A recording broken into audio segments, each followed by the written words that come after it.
His recognition as a Sarris had been a tragic truth, but sadly, no warm welcome had awaited Ares in the bosom of his long-lost family when he'd finally arrived. Ares had long told himself that he did not need that welcome now that he was an adult, but that house, the home of his paternal ancestry, could not, should not, be denied to him by some petty clause in a will. Of course, he could have gone to court and easily overturned his grandmother's will, but Ares refused to allow his sordid background to be exposed in an open court.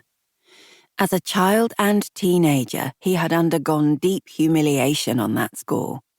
He would never subject himself to that anguish and embarrassment again.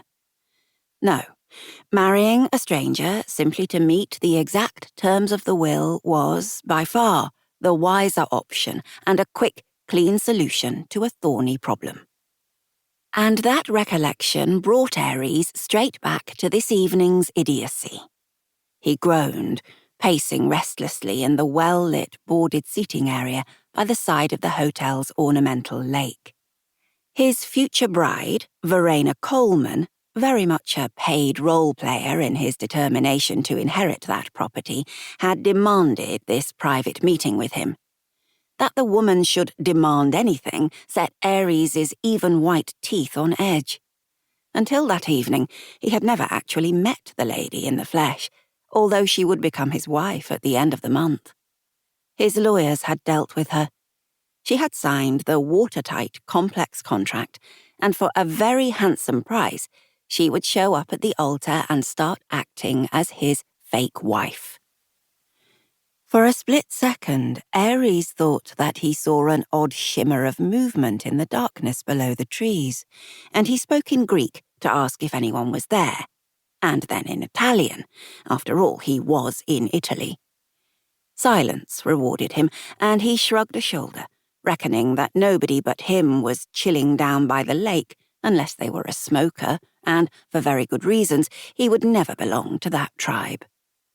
At last he heard the sound of feminine heels tap-tapping down the path to the beach, and he frowned. Verena had pushed her way into his presence during the wedding reception and thoroughly exasperated him. She was provocatively dressed in a style he viewed as vulgar and everything he disliked in a woman, but for all that, she would still be his wife come the end of the month. She swam into view, all smiles and heaving cleavage on display.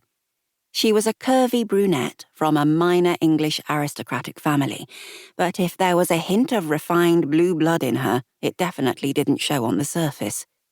His lawyers had not done well in choosing her. "Ares!" she caroled, hurrying towards him as if they were friends, when they were not even acquaintances. It had been an unpleasant surprise to meet her at the wedding, which he guessed she had only gained entrance to by accompanying the glitzy wedding planner. "You were directed to address any inquiries to my lawyers," he reminded her. "Why would you need to speak to me in person?" "This is something that only you can deal with," she announced importantly. "I'm in a bit of a pickle, I'm afraid. I'm pregnant." "Pregnant?" Ares exclaimed in disbelief and as quickly added, "That means you've broken our marriage contract." "But why should it matter?" Verena demanded angrily. "It's not as though sex is included in our arrangement. It's not as if you're even planning to share the same house." "If I marry you when you're pregnant, the child will be assumed to be mine, and that is a legal maze of complication which I have no intention of touching in these circumstances.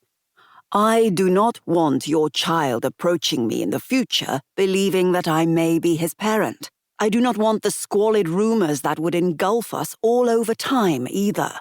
"So you're asking me to terminate my pregnancy?" Verena assumed. Ares lifted his proud, fair head high. "I would not dream of making such a request of any woman, nor would I wish such a sacrifice to be made and laid at my door. No, it is much simpler than that. You've broken the contract. Our arrangement is now at an end." "You can't do this to me. I was depending on that money."